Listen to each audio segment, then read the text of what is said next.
VK. Ibrahim കുഞ്ഞ് അന്തരിച്ചു. അന്ത്യം കൊച്ചിയിലെ സ്വകാര്യ ആശുപത്രിയിൽ. വിടവാങ്ങിയത് മുസ്ലിം ലീഗ് നേതാവും മുൻ മന്ത്രിയും.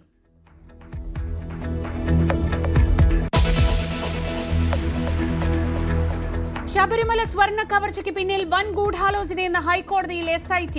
മറ്റ് സ്വർണ്ണപ്പാളികളിലെ സ്വർണവും തട്ടിയെടുക്കാൻ പദ്ധതി തയ്യാറാക്കി.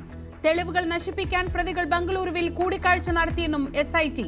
ഗോവർദ്ധന്റെ ജാമ്യാപേക്ഷയെ എതിർത്ത് അന്വേഷണ സംഘം.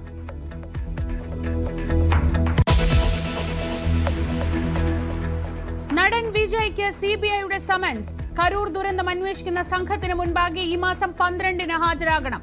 ദുരന്തത്തിലേക്ക് വഴിവെച്ച കാരണങ്ങളടക്കം അന്വേഷണ പരിധി.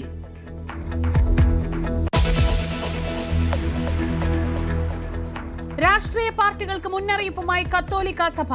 ക്രൈസ്തവ സമുദായത്തോടുള്ള അവഗണന നിയമസഭാ തെരഞ്ഞെടുപ്പിൽ പ്രതിഫലിക്കുമെന്ന് സഭാ മുഖപത്രത്തിൽ ലേഖനം.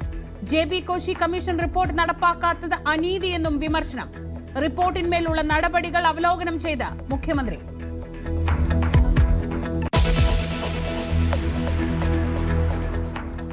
പരാമർശങ്ങൾ വിവാദമായതോടെ മാധ്യമങ്ങളെ പഴിച്ച ശ്രീലേഖ. മാധ്യമപ്രവർത്തകർ കുത്തിത്തിരിപ്പ് നടത്തുന്നുവെന്ന് BJP കൌൺസിലർ. പ്രതികരണം BJPക്കുള്ളിൽ അതൃപ്തി രൂക്ഷമാകുന്നതിനിടെ.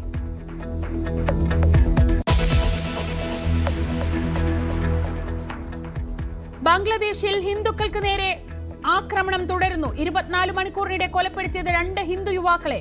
40-കാരിയായ ഹിന്ദു യുവതി കൂട്ടബലാത്സംഗത്തിനിരയായി.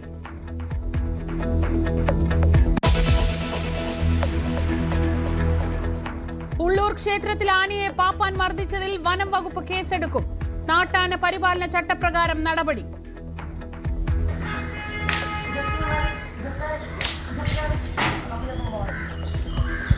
കാർത്തികേയനെ ക്രൂരമായി മർദ്ദിക്കുന്ന ദൃശ്യങ്ങൾ പുറത്തു വന്നത് ഇന്നലെ.